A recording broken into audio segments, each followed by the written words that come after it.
Here's part 5 of turning 10 stacks into 100 racks selling Pokemon cards. Let's get it! This is my third show now. The last two went really well, but this one felt like a step up. I'm still building inventory, still scaling, and this show pushed me into some bigger decisions. Right off the bat, the binders were moving. A lot of smaller singles, $10 here, $20 there, all the way up to $90 in small singles. Nothing crazy flashy, but that's what keeps the engine running.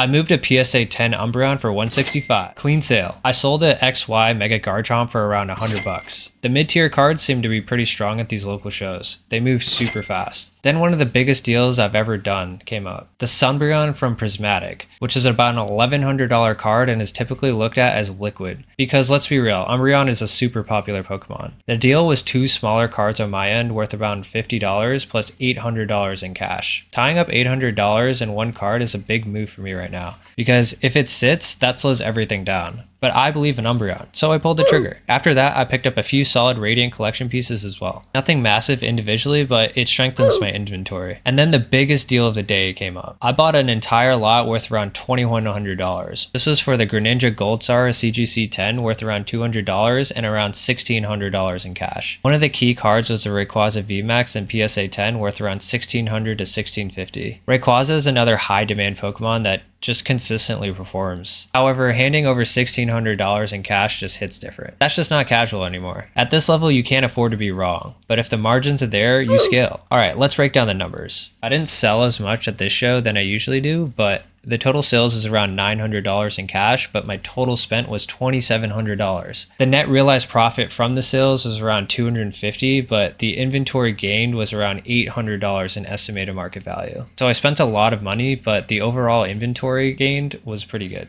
This was easily my highest risk show so far. The big deals are exciting, but consistency builds this. One bad buy can really slow you down, but one good one can change everything. We're building this step by step, so if you're rocking with the journey, hit subscribe, and I'll see you in the next episode of turning 10 stacks into 100 racks.